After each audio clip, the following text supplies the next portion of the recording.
যতই আন্দোলন ও সরকার পরিবর্তন হোক, কেউ দুর্নীতি চুরি আটকাতে পারবে না।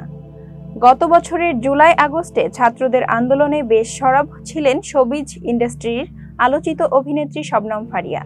প্রত্যাশা করেছিলেন এই অভ্যুত্থানের পর দেশে বিশাল পরিবর্তন আসবে, কিন্তু সমসাময়িক কিছু ঘটনায় এবং একদল সমালোচকদের সমালোচনায় বেশ হতাশ এ অভিনেত্রী। বুধবার 18 জুন সন্ধ্যায় সোশ্যাল মিডিয়া ফেসবুক ভেরিফাইড পেজে দীর্ঘ একটি স্ট্যাটাস দিয়েছেন অভিনেত্রী শবনম ফারিয়া, যেখানে তিনি জানিয়েছেন নিজ দেশের কাছে আর কোনো প্রত্যাশা রাখেন না তিনি।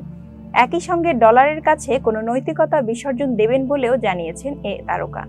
শবনম ফারিয়া ফেসবুকে লিখেছেন, একটা গল্প আছে না, শীতের সকালে একজন ইমাম আর একজন চোরের। ইমাম ভাবে কি ভালো একটা মানুষ এই ঠান্ডায় ফজরের নামাজ পড়তে এসেছে। চোর ভাবে কি ভদ্রলোক দেখতে, দাড়ি দুড়ি রেখে আবার চুরি করে। এই গল্প থেকে আমরা কি শিখলাম?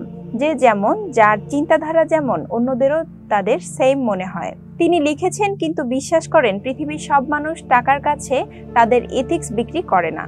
দুনিয়ার সব মানুষের কাছে টাকাই সব না, কিন্তু মানুষ নিজস্বতায় বিশ্বাস করে, স্রোতের বিপরীতেও যায়, রিস্ক নেয়।